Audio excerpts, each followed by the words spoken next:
أحمد الصغير كمل سنة وبقى عنده فضول يعرف كل حاجة حواليه.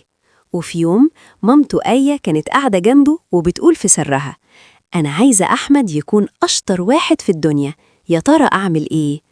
أحمد بص لمامته وشاف في إيدها الموبايل اللي بينور، وكان هيمد إيده ياخده، بس آية شالت الموبايل بسرعة وابتسمت له وقالت: لا يا حمادة، الموبايل ده بيسكتنا بس.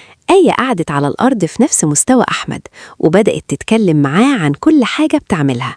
بص يا أحمد، أنا دلوقتي بقطع التفاحة، لونها إيه؟ أحمر. بص يا بطل، هنلبس الكوتشي عشان ننزل نتمشى، إيدنا فين ورجلينا فين؟ طيب قولي ماما. برافو. وبابا؟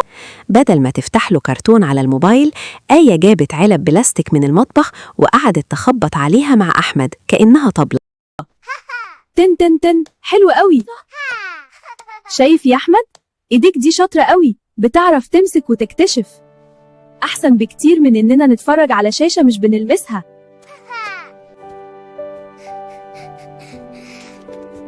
وفي آخر اليوم قبل ما ينام، آية حكت له حدوتة بصوتها هي، مش بصوت من اليوتيوب. الموبايل بيخلي الطفل مشاهد بس، لكن كلام الأم ولعبها معاه بيخليه بطل في حياته، بيقوي لغته وبيخلي ذكائه يسبق سنه بكتير.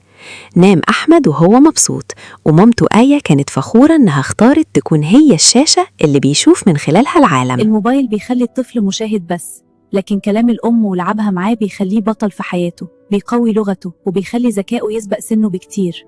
احكوا لنا عن تجاربكم مع أطفالكم، وما تبخلوش باللايك والمتابعة، وابعتي الفيديو للمامي الجديدة وفيد واستفيد.